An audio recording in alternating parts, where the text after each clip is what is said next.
belt Mammy doll, Santa's Workshop.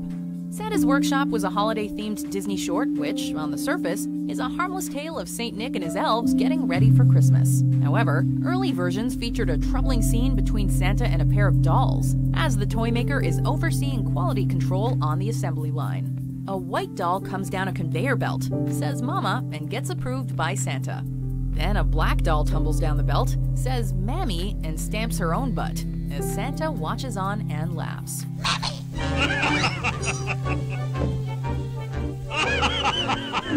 Given that the word mammy was slang for a black nursemaid in the time of slavery, and the doll's exaggerated features, it's no wonder Disney removed this scene from all modern prints. Number 7. King Louie, The Jungle Book.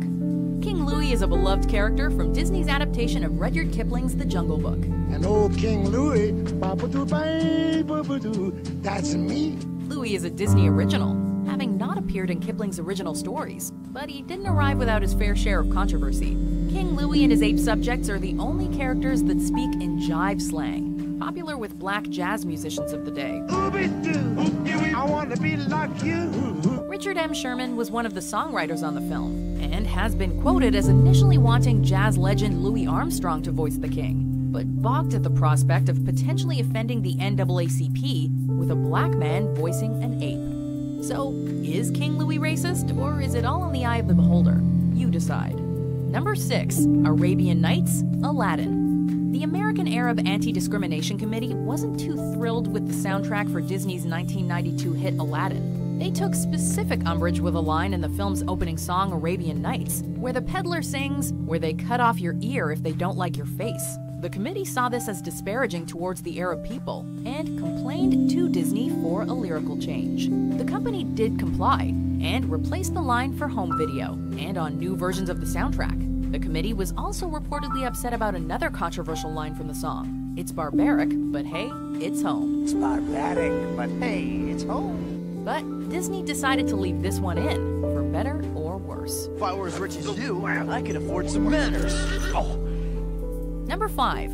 Native American stereotypes, Peter Pan. Intent can be a funny thing, especially when it's perceived much differently years later. This should be most enlightening. Disney's Peter Pan is an example of this notion, as evidenced by a shockingly racist musical number with very innocent intentions. The Native American sequence in the film raises flags with the song What Made the Red Man Red, where embarrassing Indian stereotypes are the order of the day. Although the scene is light and bouncy in tone, the effect years later tramp. The intentions behind Peter Pan's racism may be up for debate, but it's a lot more difficult to defend the outrageous cultural insensitivity behind the Siamese cats in Disney's Lady and the Tramp. We are Siamese if you don't please. Post-World War II tensions are the only probable reasons behind the obvious Japanese stereotypes of Sai and Am, two villainous cats who sing this song.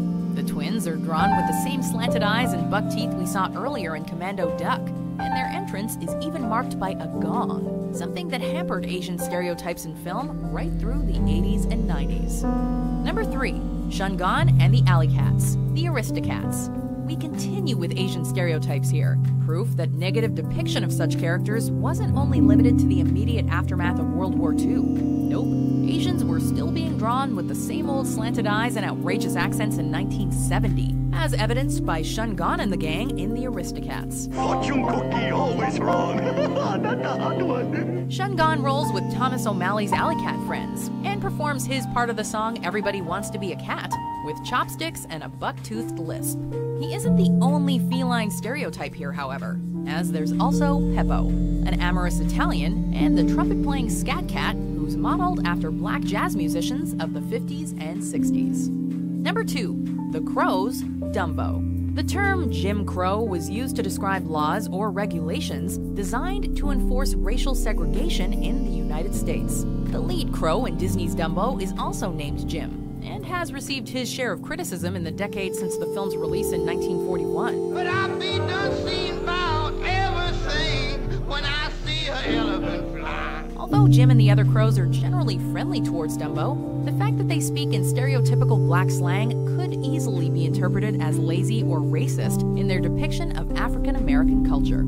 The gang does get to sing the film's most memorable song, "When I See an Elephant Fly," but this doesn't change the fact that modern audiences might see the Crows in a very different light. Before we unveil our number one pick, here are some honorable, or in this case, dishonorable mentions. He can play the licks on the strings, the chomps packing up the blackfish. He sings his belt and his Friday nowhere. You be my man Friday. Savvy? You Friday, me Mickey. Savvy. Who's there? I'm the full price man. I'm working my way through college. Number 1. Uncle Remus, Song of the South. Uncle Remus wasn't a Disney creation, but his depiction in this 1946 film lives on as one of the company's most infamous moments. Remus was a fictional character responsible for narrating classic African-American folktales. When he hit the silver screen, however, Remus and Song of the South almost immediately struck a sour note with audiences. Look up, got the cotton full of beans.